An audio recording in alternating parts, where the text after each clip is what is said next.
All right. Hello and welcome everybody to the Your Best Self podcast, where I get to interview successful and or inspiring people that get to share their story, what obstacles they have been through in their life, and what lessons they learned along the way in order to inspire you and the world. My name is Herdt, and today I have the honor to be interviewing Cristian Moldovan, who is a coach and a trainer who uses empathy and deep listening to transform your relationships and become happy and at ease. Now, for over 10 years now, Cristian Moldovan takes people through transformational obstacles or transformational coaching, basically, supporting them to overcome struggles, conflict, and significant obstacles. Now he's helping both teams and individuals to set a solid foundation for harmonious relationships and enable happiness and peace. With that said, Cristian, thank you for taking the time out of your day. Thank you for being on the podcast, on the interview. How are you doing today? Well, thank you for the invitation. Today is great. I'm based in the Netherlands, and I see the blue sky, and that's not something common for this part of the year. I'm super grateful because we have this opportunity to have this. I call it a chat. More than I would love to discover more things. So fantastic. So Cristian, tell us a little bit about yourself and where did it all begin? What do you do? Well, if I would start recalling the things, basically what I'm doing, what I work with on a daily basis, I help people to solve conflicts because I've been in the training industry for the past almost 15 years now, but in the past 10, I worked on team, from team buildings to team performance management. And there was always one thing that was like a roadblock into achieving the performance that every team is capable of, and that was conflict. So that's why I said, okay, I need to dive into this one. And I discovered like a whole new world with so many amazing things. And the main issue here is people see conflict as something that needs to be met with resistance rather than develop their skills to navigate conflict to get better results in the future. So I actually try to go backwards in up to my childhood because when I was a kid, I was living on a street, and we were like a lot of kids there. It's the main city in Transylvania, Romania, and we were like in the 90s. Something like 30 kids on that street, and I was living in the middle, and there was a gang on the left, a gang on the right, and they were always having conflicts, like north and south kind of things. So I was always in between. I was always like, hey, wait, I was friends with both sides, and it was always a challenge, like, okay, let's not kill each other for a while, okay? Oh my God, yeah. And I didn't realize that up so far, like a year ago, like, oh my God, I've done this all my life. And I've been always somehow in the middle. And the best thing, it was that I have some kind of patience that people envy me for. So I started to search more about conflict and what are the things that started conflict. What is the fuel that conflict needs in order to grow? And everything leads down to some basic things that we think we know and we master, but as a matter of fact, we don't. So I got to explore more about empathy, as you already said, because empathy is one heck of a skill. When you develop that as a skill, you're unstoppable. It's incredible. And the human needs is something that we all think is like the Maslow pyramid that kids are taught in school, and that's it. And it's like good for statistics. I know that, check. But if we would take like a little bit of time to understand what the human needs are and the fact that all humans have the same needs, oh God, we would be so much better at a lot of things. Like communication. True. Yeah. So you basically grew up, in conflict situations, and that's sort of where have you already been, during that time where you've been living in between, two gangs, basically, have you already been sort of taking the role of a coach? Because he said like, hey guys, like, let's not kill each other right here. Have you been already like actively sort of taking this role on as a child? I don't know if I can call it a coach back then, because I wasn't following any kind of progress. Sure. It was like crisis management. Yeah. Yeah. Imagine like 10 to 15 kids on a side and 10 to 15 on the other, and some of them would have like clubs and improvised weapons. But I don't know if you can imagine how ridiculously the scene is, because we were all like 7 to 10 years old. Oh no! Yeah. Oh God. Yeah. Wow. It was so amazing. Yeah. I'm laughing every time I remember those times. It was like crazy. Yeah. But later on, I started volunteering and working with teenagers and adults and children as well. That's the moment when I started to develop my coaching skills, because when you're volunteering and you're part of an organization that follows impact and wants impact in the society, you need to grow the people around so you can scale the impact. And I started a chapter of an organization like 8 years ago, and that was 4 years after I've been running the same organization but for a different chapter. And for these like 12 years, I had to grow people around me. Otherwise, all the organizations would not exist today. And that was the one thing that took me out of my comfort zone and say, okay, you need to learn stuff in order to grow stuff.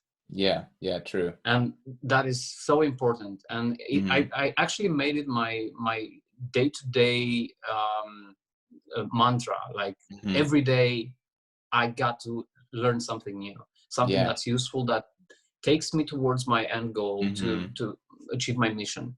Otherwise it's a lost day. Yeah. And it's also very important, because I believe like if we are not growing and not learning, we are basically dying. There's the saying, like, if you're not growing, you're dying. And I love the view on the day-to-day life, to be sort of curious about what can I learn today, like how can I improve today to become the best possible version of myself and live the life to the fullest, right? So that's that's an awesome view to go into the day and living life, basically. So let's go back there a little bit. And I'm curious, like, you started being a coach sort of like 15 years ago, right? And how did you get into, like, what made you, you've been volunteering and that's sort of where you got into the coaching, but why did you decide to volunteer? Like, what made you do that? Well, there's something that always makes me tick. Well, there are people that run towards an organization when things run smoothly and everything is fine. And there are people like myself that run towards an organization or a cause when things are not working. To me, when something goes south, that's the moment I'm triggered, because just being able to work in like a little or big crisis moment where you can straight up some things in order to put things back to normal, that's super exciting for me. And one of the things I'm super passionate about, and I started developing like a special attention for this in all my interactions with people, is I'm trying to understand how they prefer to get the information, how they learn, how do they perceive a message differently to the way I perceive a message. Because fundamentally we are the same, because we have our DNA is so similar. We could even say we are the same, but in reality we are so different entities. And it's the little the small differences that make the identity. And to me, being able to express my identity is super important, and also to everybody else, because it's one of our human needs to express ourselves. And the fact that I am expressing myself in a way doesn't make it like mandatory that you will express the same. And when I started to think about what is the one thing that makes us all so different, even though we are literally the same, then I started to find a lot of biological differences that we have, even though the 99.9% of our bodies work the same. There are like structural things in our behavior, in our attitudes, in the way we consume content and information, and the way we process thoughts, we're so different. And that is beautiful. It fascinates me how one thing, like one radio message or like this podcast, can be super useful in one area of life to one of our viewers here, and super useful in a totally different area of life, because they perceive the message differently. And that's the beauty of people, actually. That is what triggers me. And of course, there's one more thing that I always loved, and it's also one of my main needs as a human being, the need to contribute, having an impact. Everybody wants to do something in a smaller or bigger degree to be of service to others. True. Even if it's at the scale of your own family or in your relationship, or if maybe you want to do it like worldwide. And it doesn't matter of the scale. We all have that need of significance, of contribution, of doing something for the other, to serve. And I just love doing that. It gives me so much energy, and it's like the one thing I constantly do, and I never run out of fuel for. It's just magic. Yeah, I totally agree with you, because from all the interviews that I had with people that are already sort of successful and at the top, and they have money, they have things going for them. Usually, what is truly fulfilling to them is that impact on other people, is that having this positivity and spreading that to others, and help others grow. And that's, for me personally, that's fantastic. I love seeing people grow and transform, and then knowing that it is you who had this positive impact on other people, that's like more rewarding than any money that you can probably make, right? And I love that this is like one of the higher human needs, that having impact is what we want.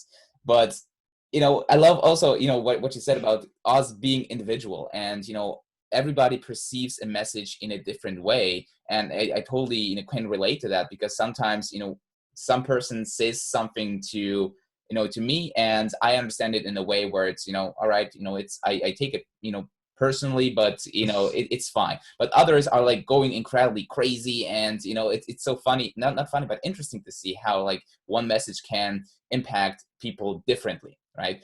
So during that time where you sort of learned how to become a coach, how to solve conflicts, what were some of the conflicts that you personally had that you had to sort of overcome, and how did you overcome them? Oh God, I hope we have enough time for this. Well, one of the things that people around me know pretty well is, and some people actually say that I'm a conflictual person. Okay. What my friends and people that I work with know is that I'm a pretty stubborn guy, that I'm usually constantly looking for a debate when we're talking about ideas. And I love debating. So while working, especially in volunteering, but also in the businesses that I had so far, debating an idea to me is the best way to shape it and to give it like its finest form in order to put to action. And for me, debate is a way to explore things and to learn new things. And some people don't have the same thresholds as I do, so they might take it personally, as you said, like, hey, why do you insist so much on this? Well, I'm trying to prove a point here, but if I don't have a partner to prove that point, and I didn't figure this out so many years. So I had conflicts in NGOs, for example. I've been part of the board of the National Scouting Organization in Romania, and we had like super deep conflicts, and just because we were debating at the core of like the principle behind the decisions that we were making, So at some point we couldn't align, and we had like Yeah. real conflicts. And actually, I had to leave the board for that. Oh, okay. And this is more on the professional side, where I've been working in teams, and Mm-hmm. also in my business. I had a business, and I split with my partner because we had a conflict that I wasn't capable to manage at that point. That was a long time ago, Mm-hmm. and before I started all this, actually. Yeah. And on the other side, I think everyone on this planet has conflicts Mm-hmm. back at home. Yeah. And it's so important to make a topic out of this, because we Mm-hmm. don't speak. It's like the shameful thing to Yeah. speak about the conflicts I have with my wife, or with Mm-hmm. my mom and dad, or with someone in my family, when in fact this is a conversation that we need to have, because we Mm-hmm. don't know how to navigate conflicts, neither personally, neither at work. Mm-hmm. And unfortunately, conflicts are one of the biggest energy drainers in our Yes. lives. And just take this example: you're fighting with your girlfriend or Mm-hmm. wife or spouse, Mm-hmm. whatever, husband. Yeah. How draining that is. Oh my God. Yeah. Where's your drive for that Uh-huh. day? Uh-huh. How productive are you? Mm-hmm. Like, maybe your productivity will drop for a Yeah. week. Yeah. Why? Just because we weren't able to navigate that conflict Mm-hmm. in a way that would provide value to the both of the sides. Yeah. Yeah. Unfortunately, there are people that actually win out of conflicts, but Mm. at the expense of others, and Yeah. that's not nice. No, absolutely. I totally agree that conflicts are really, really draining to you. And, just being also in a relationship where you have conflicts, and obviously, like, not only in a relationship, but also in business, in teams and all of that, conflicts, as I said, they are draining your energy, and they are leaving you unproductive for a long, long time unless you resolve that conflict, right? So what are some of the main conflicts that working with teams and working with individuals, that people usually have? Well, if I would take my customers right now and ask them what is the conflict that they regularly get into, mainly all of them, at least in the beginning phase when I'm working with them, would answer, well, my boss requested me something that was not in my job description, Mm, and my boss keeps giving me work that I should not do, and things like that. yeah. Okay. That is one of the things. Another one could be actually have more and more people wanting to overcome conflicts back at home, Mm-hmm. and it always starts with something like, my husband did that, or Oh my yeah. wife did Mm-hmm. this. And when we go over, like, take away all of the leaving the socks on the Mm-hmm. floor, or my boss is an idiot Yeah. kind of arguments, Mm-hmm. and we get into the details and the specifics, Mm-hmm. it always gets down to some very basic things like, Mm-hmm. I haven't been listened to. Mm. This is like so important. We Yeah. live in a society where everybody wants to speak and nobody's available to listen. Mm. And listening is it's a skill nowadays. Mm-hmm. Oh yeah.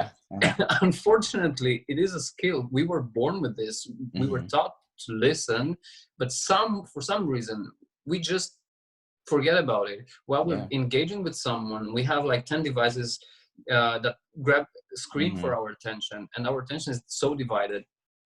And Yeah. even though there are people that are genuinely capable to interact with me, for example, like Mm-hmm. in my relationship with my wife, she is that kind of person that can manage three things at the same time. Yeah. I don't. Yeah. I'm really bad Yeah. at that. Yeah. And when she's on the phone while speaking with me, texting someone else, I know Mm-hmm. she can be fully Present. Mm. engaged and present in the discussion with me. But when I'm doing that with her, It's like, what? yeah, Exactly. exactly. Uh-huh. Can you say that again? Uh-huh. Yeah. And that gesture of not having eye contact Mm.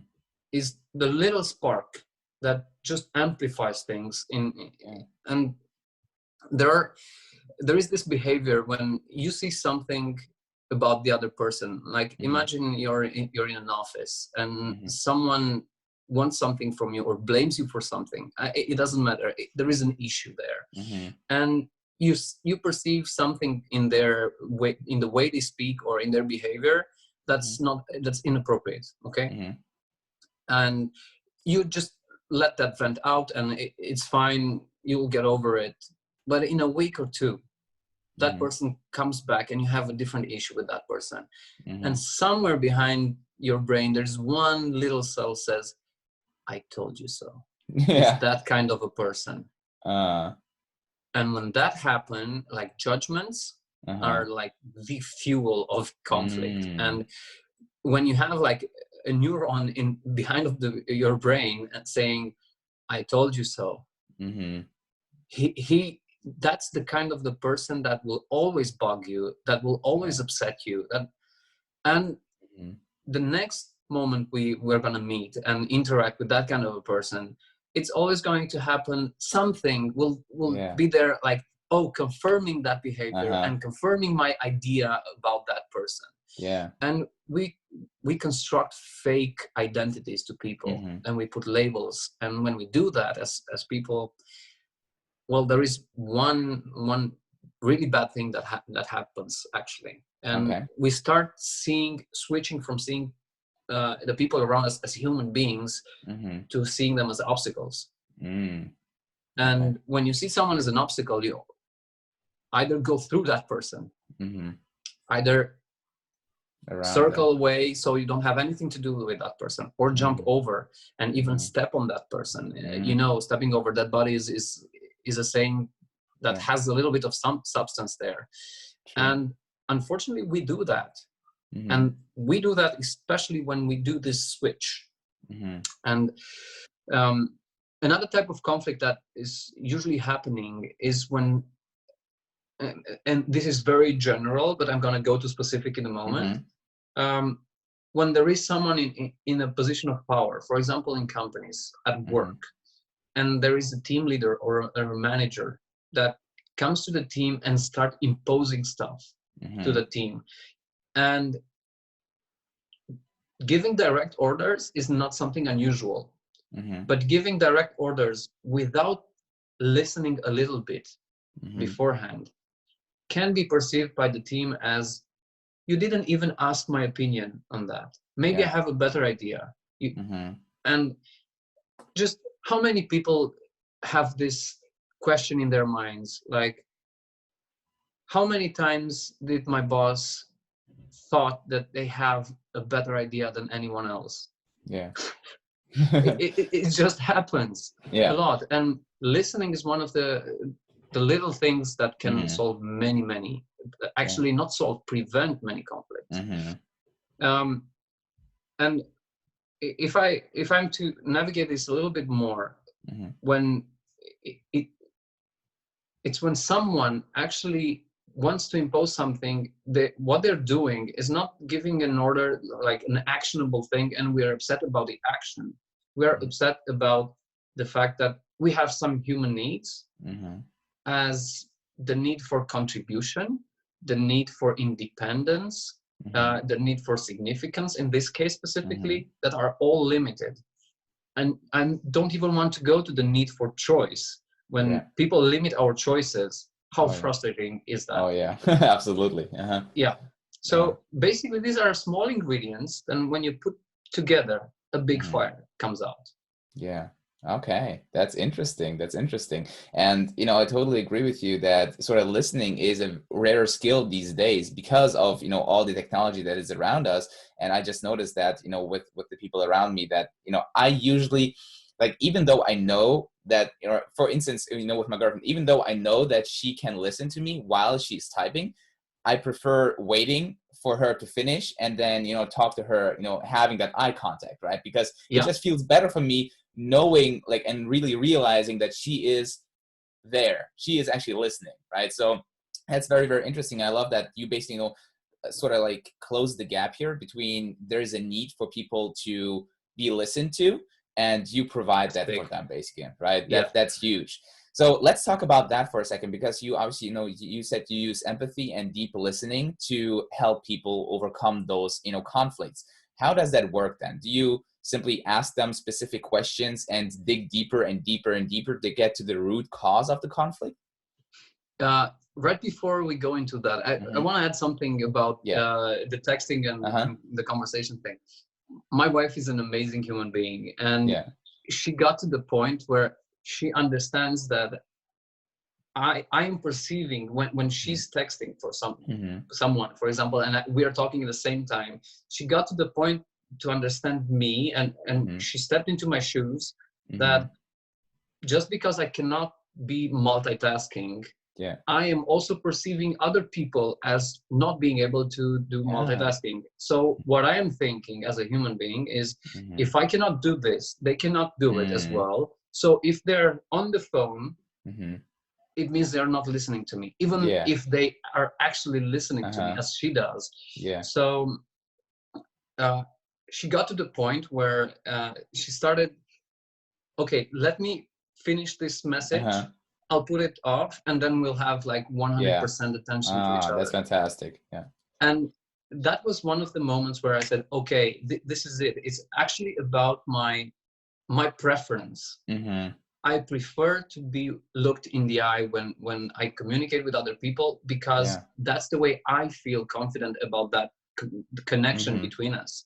True. And this is not only with my wife. It is actually, I've met clients that wanted to interact with other people while we're working, and I saw it on myself, and I said, hey, please, while we're working, let's drop all the phones and all other distractions. Let's focus 100% on this. And now we can move into your question. And this is my number one rule when I'm working with people, actually.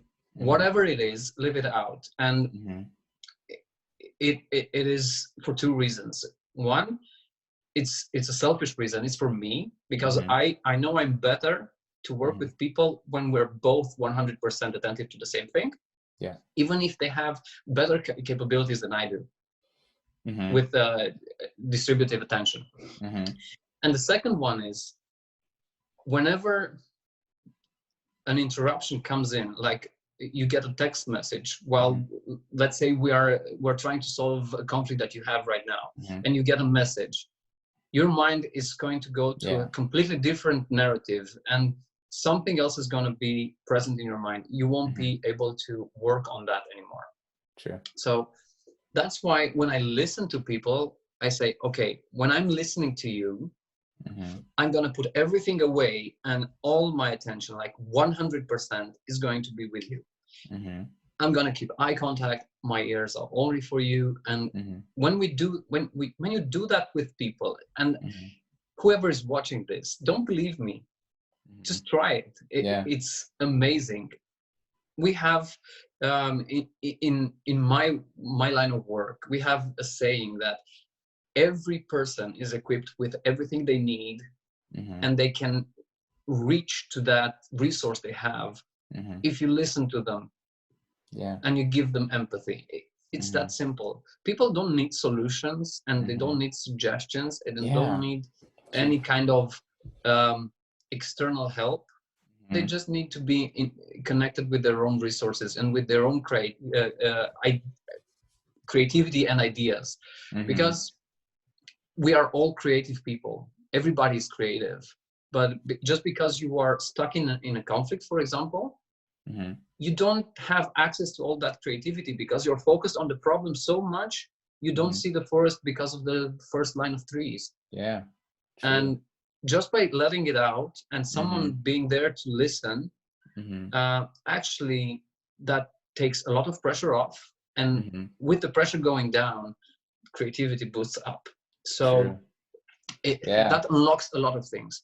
And yes, what I do, usually I have a number of questions that help people open up a little bit, because, you know, there are people that work with me, and I think more than half of the people that are working with me, especially if it's team related or family related, first of all, they're ashamed.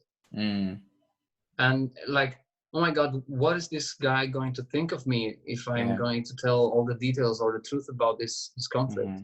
Yeah. And everybody that works with me needs to hear this from me. And I'm always doing this. Is like, first rule, everything that they say has nothing to do with what I believe.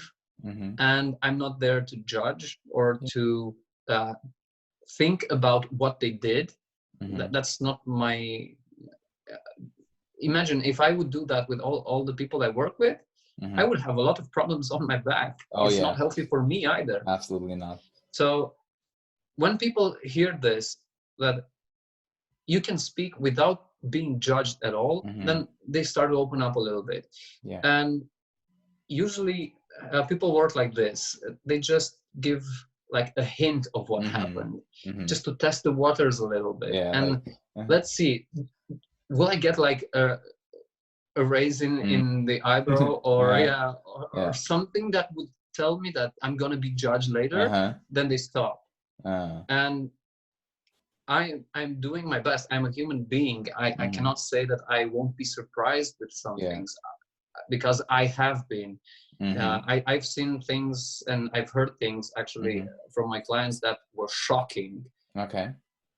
But my approach to all those shocking things, and I know everyone is suffering because of a conflict or another in their personal or professional life, regardless. And their conflict is the biggest conflict in the world. Yeah. And some things are pretty heavy and big and shocking, and others are very common. But for them, I know it's their biggest problem, and there's nothing bigger and nothing more important in the world. Because it's theirs. It's like IKEA furniture. If you mount it, it's more beautiful. It's like that. So it's my conflict. I created it. And that's why this is my mission when I work with people on the individual level, and even with the teams is pretty much the same. I encourage them to get it all out, because when they speak it out loud and they explain it to me, the best thing they do is they actually explain it to themselves. And it becomes so much more clear. And when you have clarity, you make better decisions. Oh yeah, absolutely. Better decisions. That's absolutely agree. One of the simplest things. And I just had a coaching call with someone that on a personal situation, a personal relationship, where a divorce was just happened, and there are like fights and children involved, and very, very dramatic stuff. And they just reached to the conclusion that they have so much grudge for the other, and they are fighting at the expense of the children. And when they realized that, they said, hey, I don't actually need to make the other one suffer.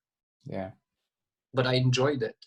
And I say, okay, what if you could find joy, or even more or better kind of joy, somewhere else? And your kids are safe for that. And this is a model that you're teaching your kids. This is how a relationship should look like, because kids are taking everything in.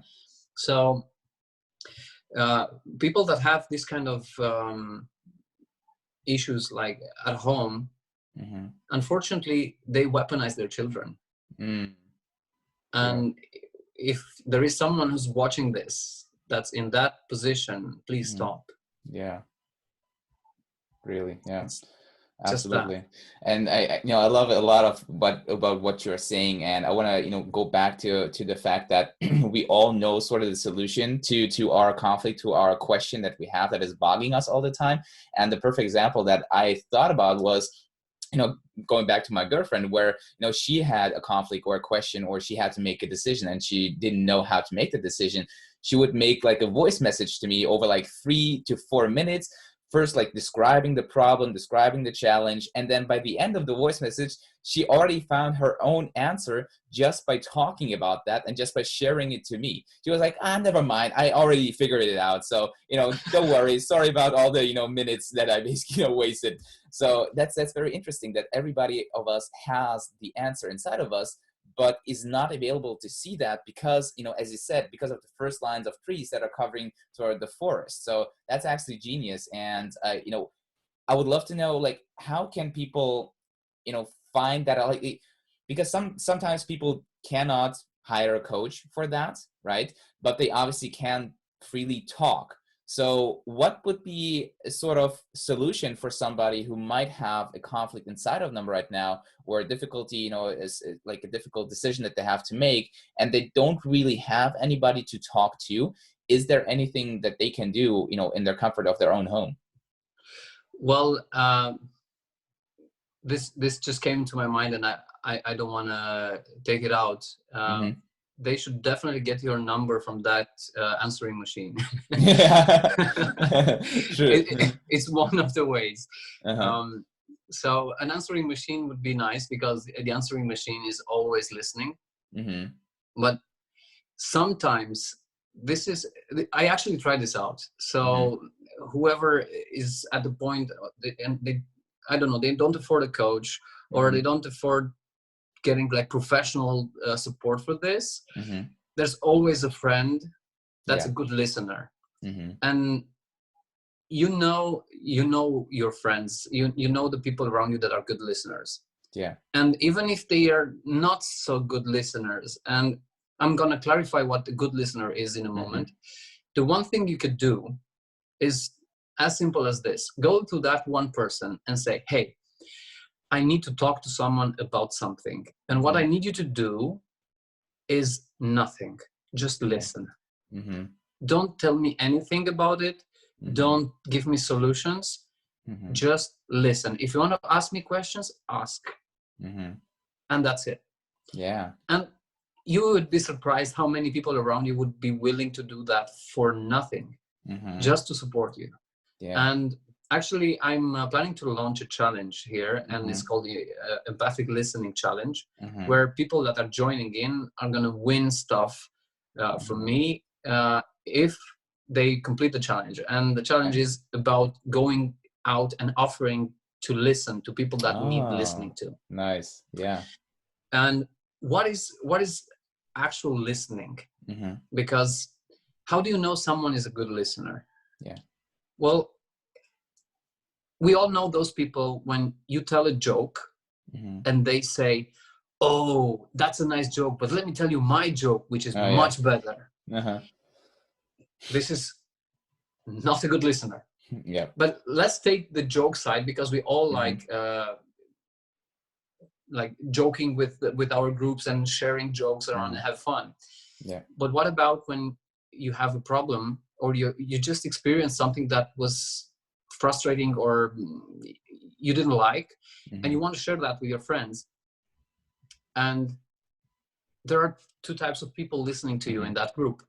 The one that says, oh, that happened to you? Oh, that's nothing. Let me tell you what happened to me. That's not a listener. But the listener is that person that said, oh, I'm sorry to hear that. What happened more specifically? So the person that asks the questions is the person that actually listens. The person that wants to complete your story with their story are not thinking about you. Not even a cent. And I hope I'm not going to ruin relationships with this. But unfortunately, we all have that need to express ourselves. And we all have the need to be listened to. And the need to be seen.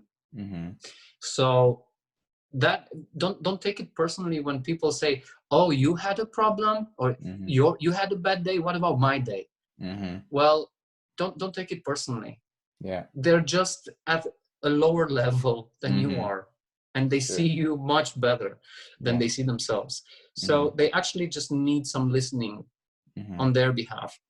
And let me share a story with you, because I actually had this at some point. I was working with a group of people trying to solve like a more ample conflict in a company. Mm-hmm. And there were things that were working well, but there were some things that weren't working at all. Mm-hmm. And actually, I had a meeting face to face with the leader of that organization. Mm-hmm. And I had one of my down moments, and I Yeah. rarely have that with clients, but I said, hey, look, I tried this and it's not working, and that is not working. And I was so low energy Yeah. in that meeting. Mm-hmm. And he said, oh, so you think that is bad? Oh, let me tell you what is really bad. And he started saying, like, dropping like Uh-huh. trains, Uh-huh. cargo ships of information on me. Yeah. Oh, And I crap. was like, Oh my okay, God. That's this problem. okay. Then I said, what if I listen to him? Mm-hmm. And what I did, and this is what I'm encouraging everyone to do, when Mm-hmm. someone has this and they just want to let everything go and spit it out, Mm-hmm.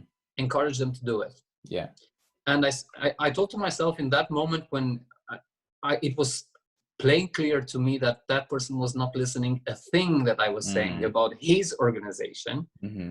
He actually spit it all out. He Yeah. said everything that he had on his soul. Mm. And I said to myself, I'm going to listen up until he hasn't got a word left to say. Okay. And we spent 2 hours. Me, Oh, wow. just staying. Uh-huh. I haven't said a word. Wow. I barely asked a couple of questions just to Yeah. clarify things because Mm-hmm. it wasn't clear for me. Mm-hmm. And after those 2 hours, he grabbed my hand and said, oh my God, I've never had such a good discussion in my life. A good discussion with myself, basically, right? Yes, Wow. because in all discussions, people listen to reply Mm-hmm. and or to share their story, but Mm-hmm. we're not listening. And this is a huge problem in Mm-hmm. society. Yeah. And it's global. It's not culturally limited to a country or a religion or something. No. It's global. Yeah. And this is one of the big issues that are actually stopping us being our best version of ourselves. Mm-hmm. Because if you want to be at like your best version every day, Mm-hmm. you got to do the things that enable you to be the best version of Exactly. yourself. Yeah. Otherwise, you're just hoping, and just dreaming about it is foolish.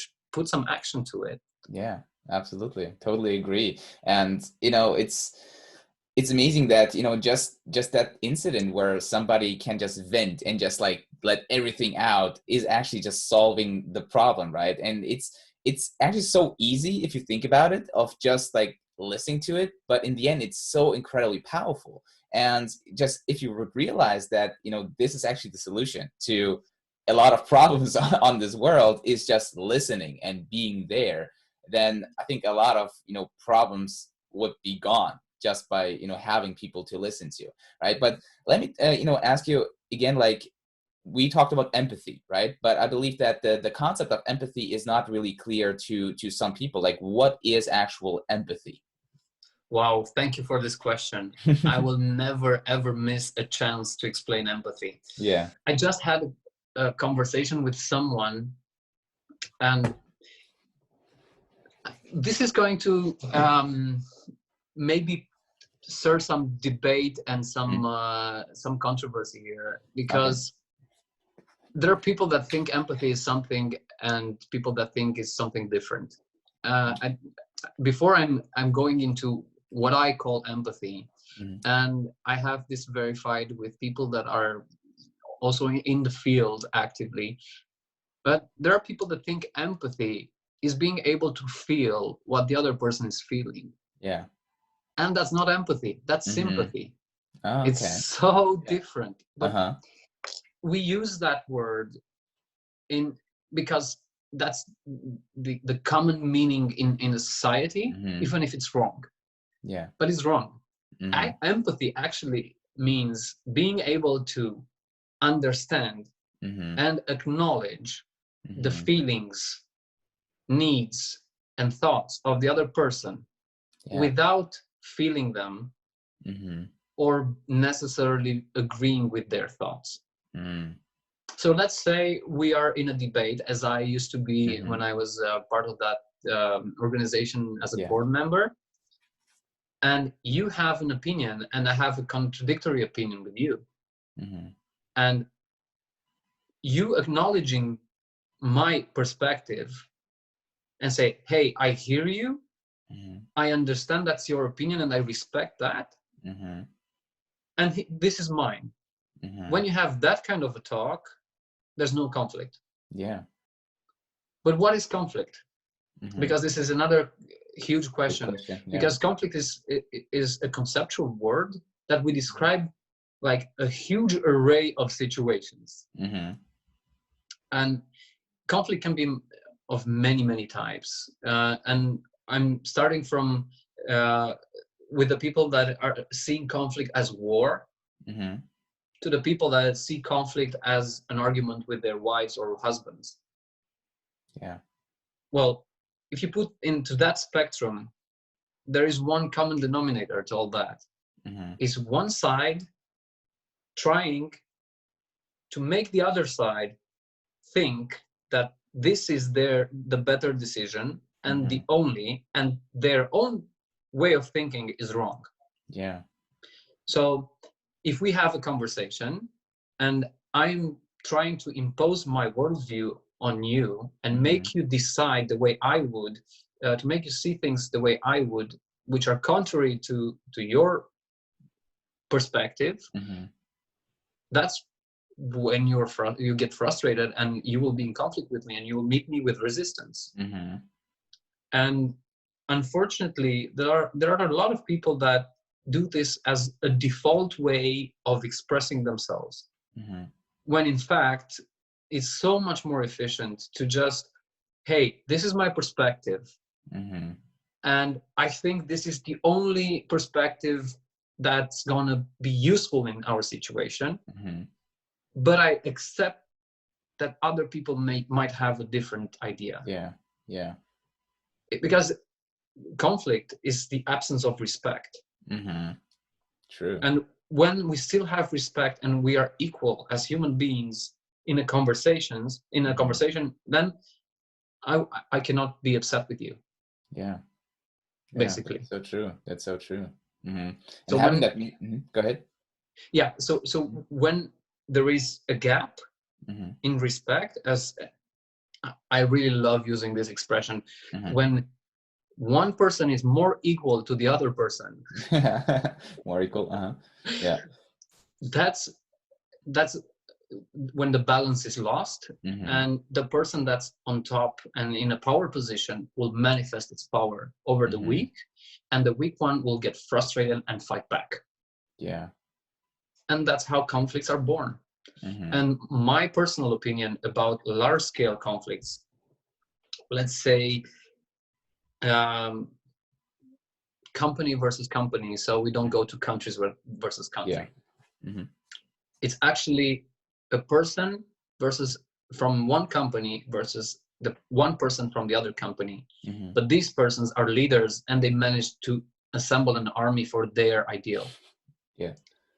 So in essence, all conflicts come down to one little thing, which is seeing your opponent as a human being.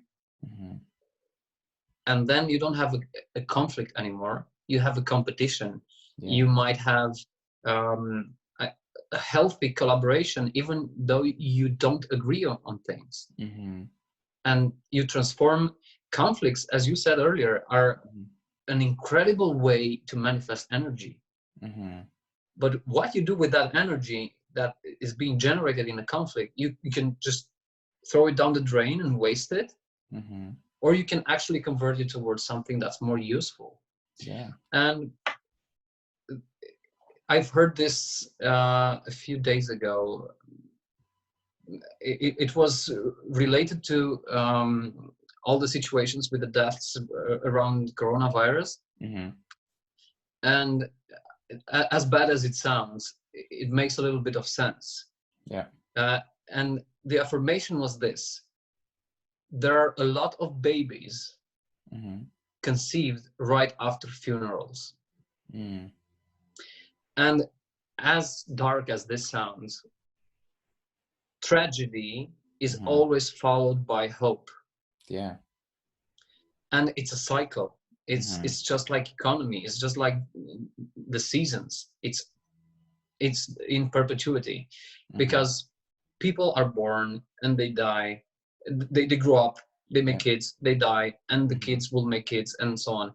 But the thing is, when you have like a discord, a conflict, an argument with someone, and you manage to take that energy and say, okay, let's use this energy for something that's better. There are people that when they get out of a conflict in a constructive way, they get out more powerful in their relationships. And that can be the relationship with your boss at work. That could be the relationship with your employees if you're an entrepreneur, or with your spouse. And there are so many people, like in the private lives, when they have a partner, a girlfriend, or a husband, or whatever, a spouse, they have an argument like over something that's important or something that's really stupid. And they manage to navigate the conflict, and afterwards they just say I love you with so much more passion. True. Why? Because they chose to use that energy in order to empower their relationship, to solidify it, to make it stronger. And that's a choice. And this is, by the way, this is one of the most common objections that people have to what I just said, is that is a choice. And they reply, but he made me do it. Okay. True. Let's talk about that one. So it's, who made you do what? It's a choice, on both sides, right? And it's important that both sides agree on that, because what happens if, like, there's a conflict, there's an argument, and one part of the group is wanting to resolve that argument, wanting to resolve that conflict, and wants to use that energy for a good cause. However, the other party is just like not accepting the fact, right, that they are constantly no, you are the one that is doing this and that, and they don't make the choice to use that energy for something productive or constructive. What's going on there, or how can you resolve that? Well, thank you for the challenge here. It really varies from situation to situation, and in essence there are some very similar ingredients in this recipe. Even though a conflict at work could be fairly different when you have an argument with a colleague or a boss or an employee about something, and you want to make things work, and the other person says, hey, but you did this. And it's constantly blaming, and whatever narrative you have in order to make things work, they constantly manage to turn that around and blame you for something. Exactly. Well, the one thing I would do, and this is what I am doing for the people that actually want to solve things when they come to me, I'm listening. What the person is saying that's always blaming the other person is, I need to be listened to. And actually I've seen this so many times now, and I have in my very close network a case right now where people are fighting on a personal matter, and one is trying to solve everything and make things work, and the other one is say, nah, let's fight. Whatever you do is not going to be enough, and those kind of messages, and it's so tiring and so frustrating for the person that's trying to fix things up. But on the other hand, they fail to understand that you don't have to impose your solutions, because that's the problem. You're forcing that person to, hey, this is the solution, eat it, or else, True. and instead try changing the approach. And Mm-hmm. this is a lesson I learned from martial arts. Mm-hmm. I practiced jiu-jitsu and ninjutsu when I was a teenager, and I did that for a number of years, Nice. and also a little bit of aikido.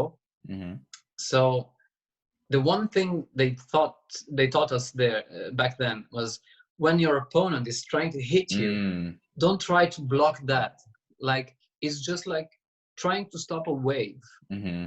It's going to throw you to the ground. Yeah. So instead of trying to stop that, Mm-hmm. try to absorb it Release energy. and redirect. Mm-hmm.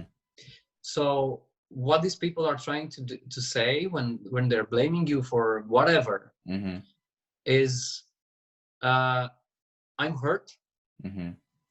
I need attention, Mm-hmm. I need appreciation, and I need to be listened to. Yeah. When you do any of these four, not all, one, Mm-hmm. pressure will go down. Mm. Yeah. That's fantastic. That's fantastic. But you need some presence of mind to be present in that and say, how do I figure that out? Mm-hmm. How does this, like, okay, I'm in that situation, now I need to do that. Mm-hmm. That is the hardest part. True. When they're doing it and say, okay, now I need to step back. Mm-hmm. It's a choice again. Yeah, it's a choice. Yeah. Dude, like empathy sounds like a superpower. Like once you truly have, as you explained it, empathy, and you have that skill, what are some of the benefits that truly come from empathy? Like, because you are an expert on that, and I can just, think about the benefits that it's going to have on people. But what have you noticed that empathy is bringing to the table and changing lives? Well, I can tell some of the benefits that I have from this, and I can tell a little bit about the stories of my Mm-hmm. customers. Yes. For me, the best thing empathy actually provided me Mm-hmm. was to finally manage the communication between me and my parents. Mm. Yeah. I've not been the easiest child to raise. Mm-hmm. I've done a lot of dumb shit in my childhood. Like, Yeah. my parents were not proud. Yep. Definitely Uh-huh. some gray hairs there. Mm-hmm. There are, and they weren't really happy about the way I grew up. Yeah. So that affected a lot the communication between me and them, from my behalf especially, Mm-hmm. because I was maybe feeling upset because they weren't treating me as other parents would treat their children, and all Mm-hmm. those kind of problems, like Yeah. the biggest problems I had at that age. Mm-hmm. On the other hand, they are also having that image of me doing dumb stuff. Mm. So when I started to actually get better with empathy, my relationship with my parents started to just get better overnight. Yeah. And having good relationship with your family, Mm-hmm. It's huge.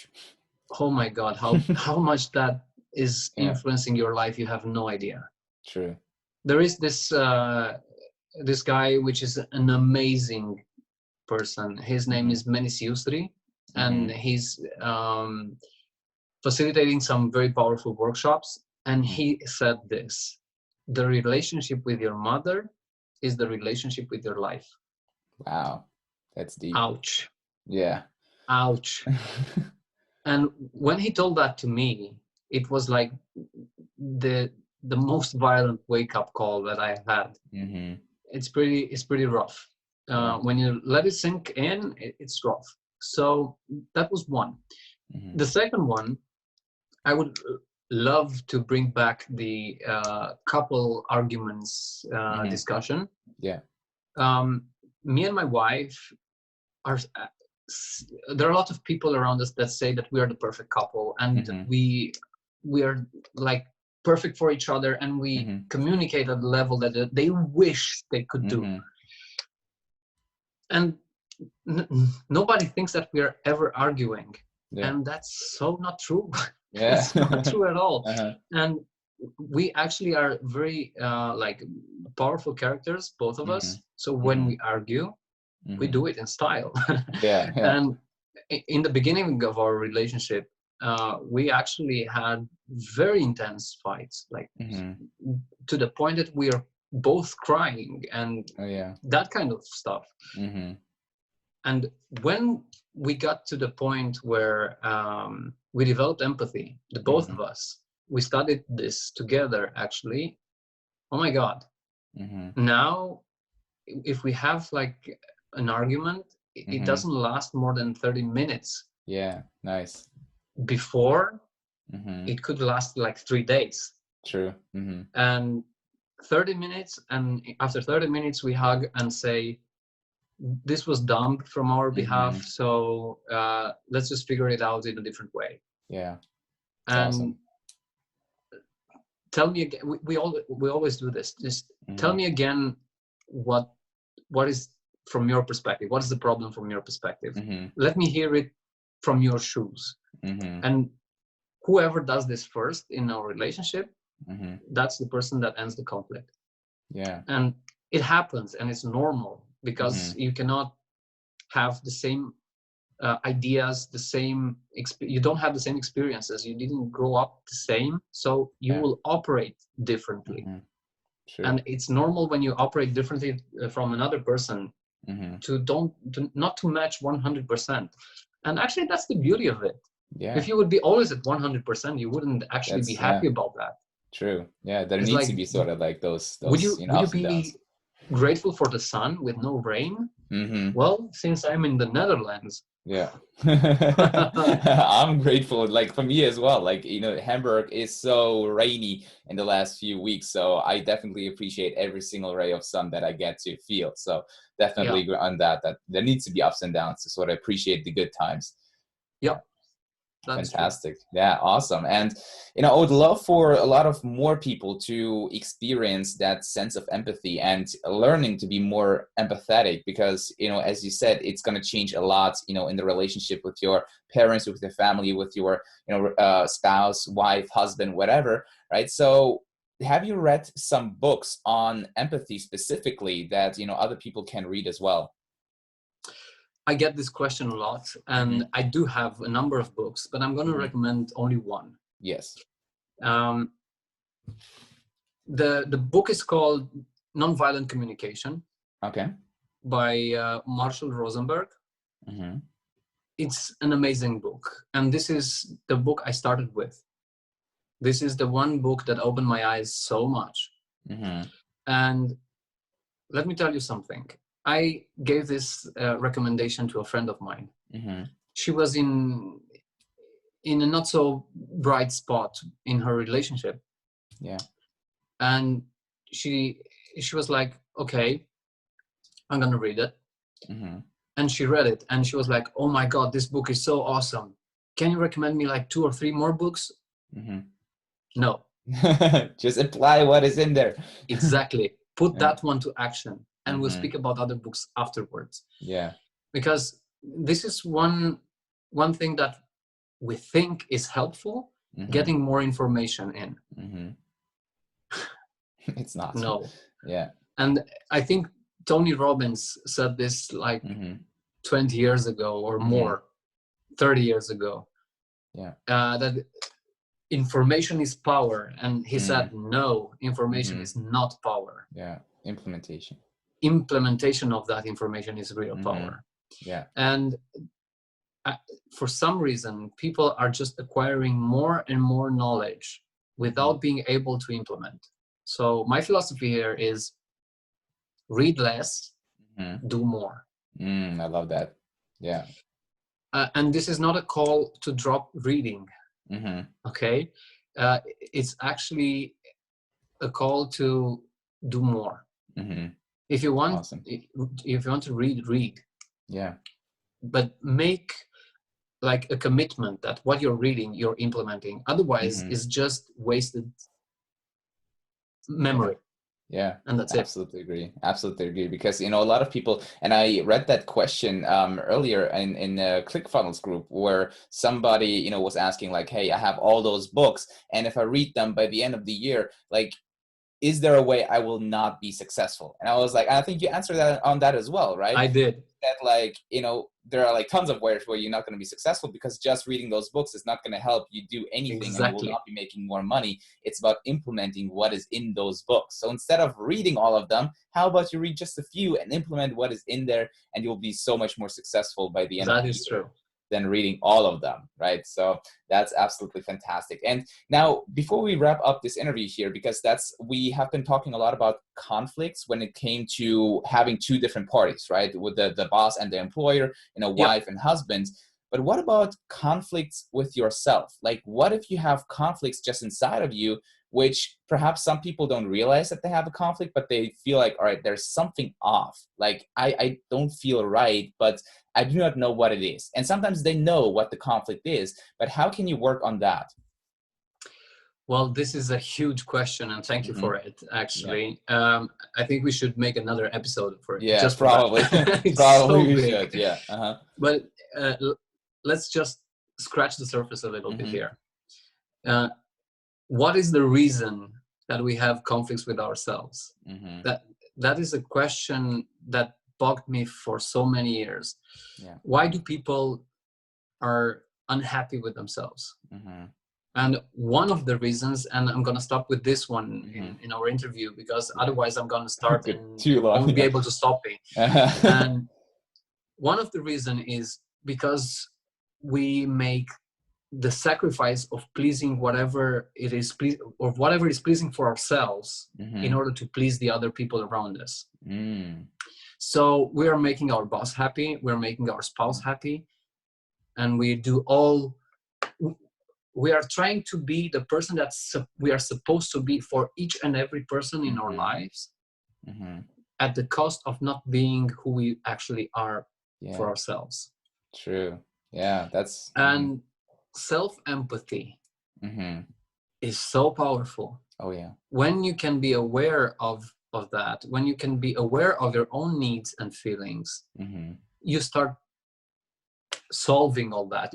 Because we get so much clutter. I need to wear this hat at work. I need to wear this hat when I go shopping. I need to wear this hat with my children, or with, I don't know, with my spouse or something. Yeah. But what hat do I wear when I'm with myself? I just had a conversation yesterday with a friend of mine, and he's in a quite hot spot right now. And he said, I need to do anything just for one reason, not to be alone with the thoughts in my head. Yeah. I'm not ready to handle that. Yeah. Well, one of the there is a very limited number of big discussions that we need to have in our lives. Yeah. And one of them is the discussion with ourselves. Oh, yeah. And absolutely. Not the kind of discussion where I'm justifying my behavior even though I know I was wrong, because this is something that we also do a lot. But rather, okay, this is coming to my mind. Why? How can I embrace that? And how can I use that information? What's that feeling signaling to me? What's this relationship telling me? How is it feeding me? Yeah. Why is that important to me? And when you are in the position to analyze the things in your life where you are aware how they affect you, and you might have a toxic relationship at work or at home, it doesn't matter, a toxic relationship. And actually I've seen this in action. I was at a client's office, and there was this person, she was a team leader, and she was very disruptive with everything. Like in that day specifically, she was like getting all the attention from everybody, and she was interrupting constantly in every discussion. She was having that moment when she just dropped everything with a sound. Oh. And yeah, it's like Just, yeah. Yeah. I have my attention now. Yeah. That could be so annoying in an Mm. office. And I was just there watching what's going to happen, Mm. because it was going to happen. Yeah. Even if I would have intervened, it was going to Uh-huh. happen. So what happened? Someone at some point had enough and Mm-hmm. said, hey, would you mind? And made a list of demands Oh. as, stop doing that, Mm. go somewhere else, solve your issues somewhere. Mm. And that was the moment when this lady started to burst in tears. Oh, wow. Yeah. Mm. Because we carry our experiences and our problems everywhere. Mm-hmm. And this thing called work-life Mm-hmm. balance, Mm-hmm. it's a myth. It's Yeah. crap, actually. Mm-hmm. And I'm saying this because it's a shout out to the companies that figured this out already, and it's a message to the ones that didn't yet. Mm-hmm. And if you're an organization that pretends that people leave their personal problems at the entrance when they Mm-hmm. get to work, then you lost the game. Yeah. Because there's no way a person can detach. It's not like my left side deals only with my personal problems and my right side goes to work. If that would be the case, we could split and leave my left side to work 24 hours on my personal problems, and I could make more money with my professional side. Yeah. But unfortunately, emotions are not something that we just put it in I don't know, in a drawer and lock them there. True. We take that. So if you have an employee or a colleague that has their children sick, do you think that person is not going to be affected while working? Yeah, absolutely not. Yeah. How is that possible? Exactly. Yeah. Wow. It's not. And the problem is not that the people come with this kind of issues at work. The problem is that we expect them to drop the issues. Yeah. And we don't expect them as oh, you didn't. Okay. We expect them and like, who are you to bring your personal problems into our conversation? Yeah.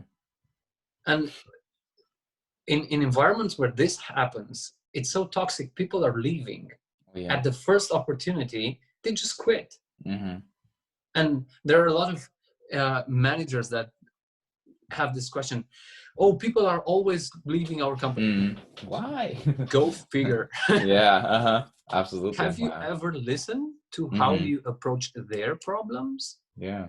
Because people go to work because they have problems. If they wouldn't have a financial problem, like if people would have enough money, a roof over their head, and happy in relationship, they wouldn't go to work. No, probably not.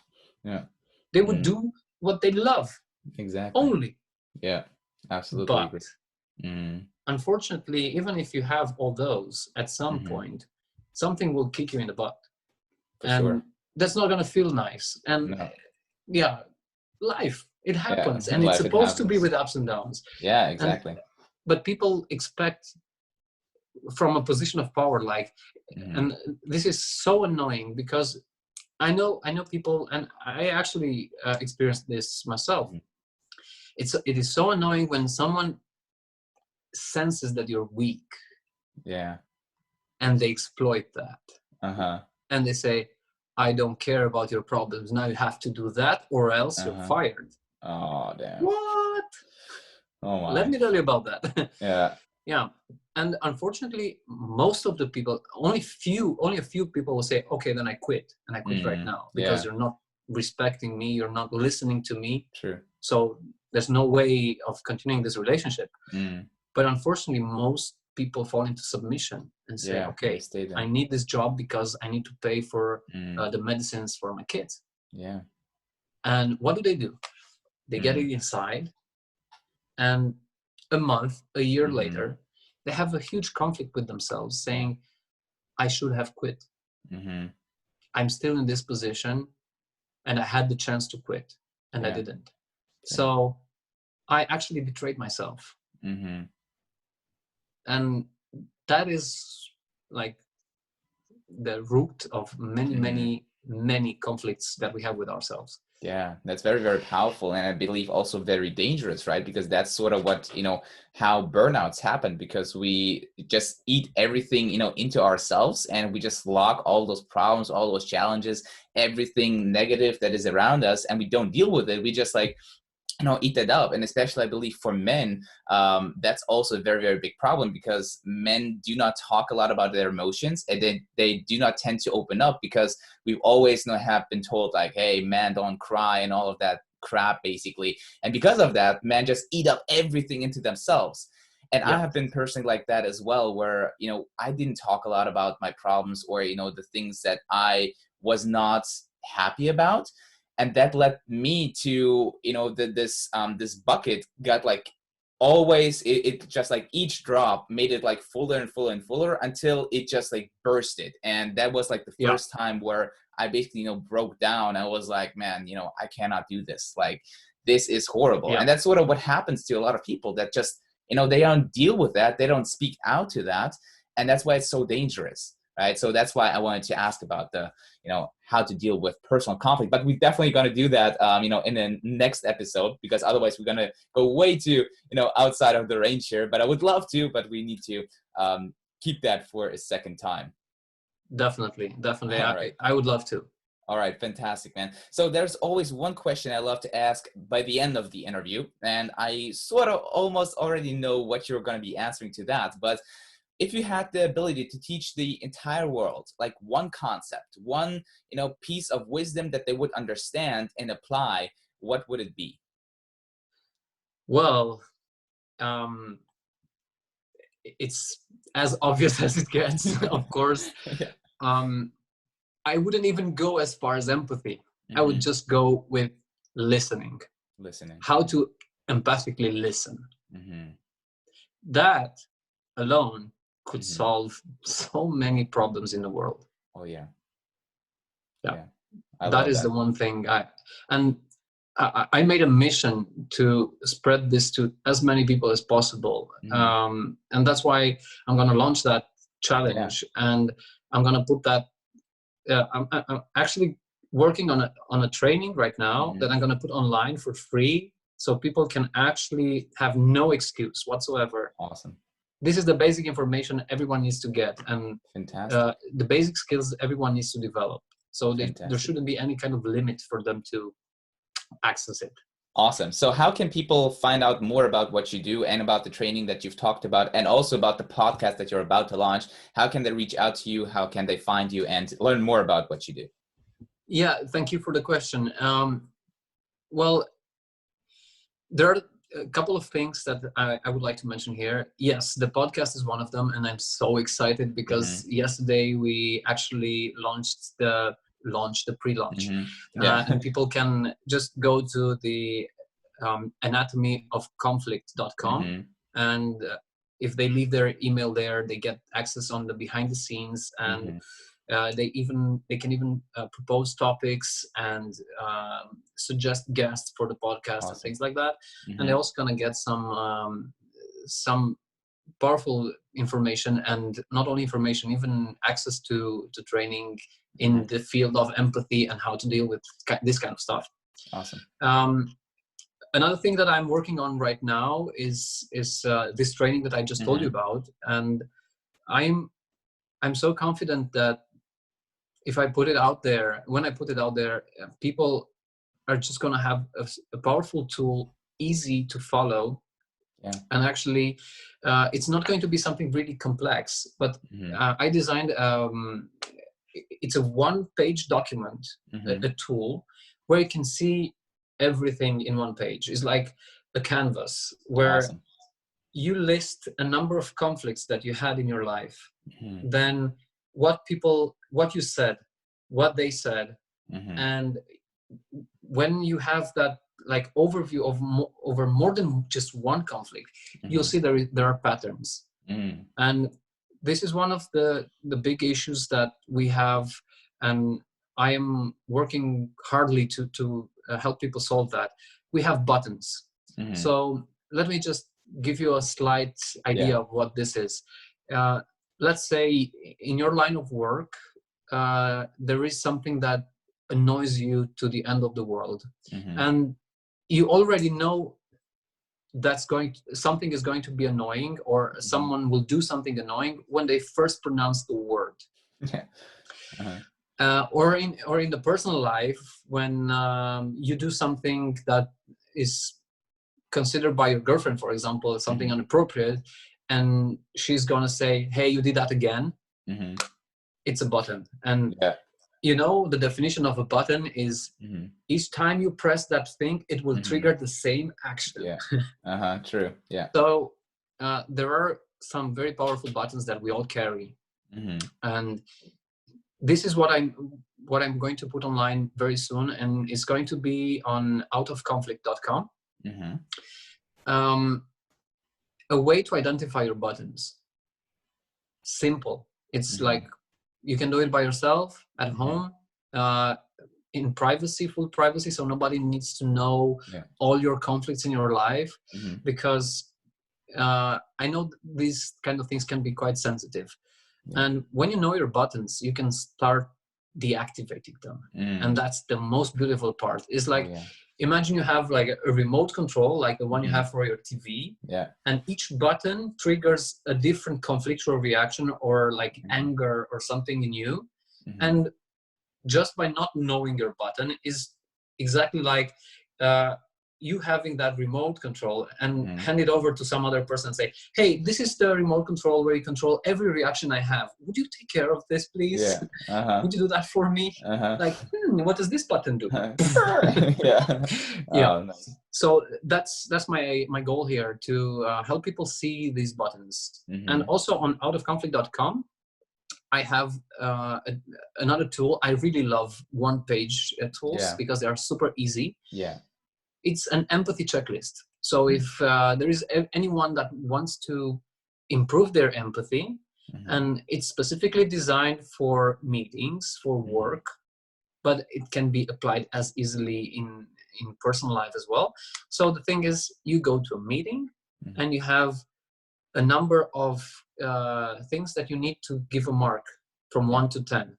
And if you have a 10, then you're good at that specific field of empathy. If you have less, then you pick the ones that you have like a bad score, and you have 4 self-coaching questions to improve every day.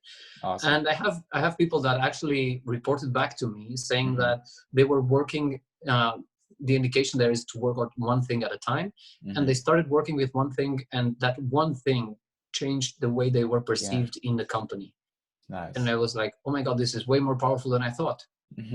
So people should just go there and download it. It's on the first page. Fantastic. I'll also make sure to leave the links in the description down below. So guys, if you want to learn more about Cristian's, empathy checklist and, his podcast and everything that he does right now, go ahead, check the links out in the description down below.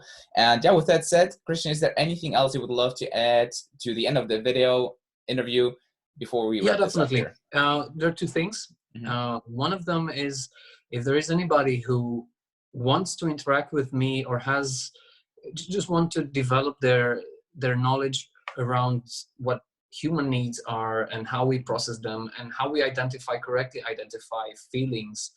I host a live video every evening on Instagram. Nice. And people interact with me there, and it's free and it's interactive, and we can tackle topics like this every day. Awesome. And so I'm inviting them to follow there, and I will provide you with fantastic with a Instagram handle. And the second one is, I want to congratulate you for doing this. Thank you. I've actually made a little bit of research about your work, and you have quite an online presence, and I'm really amazed by your work. So thank you. You're doing a great job, and thank you.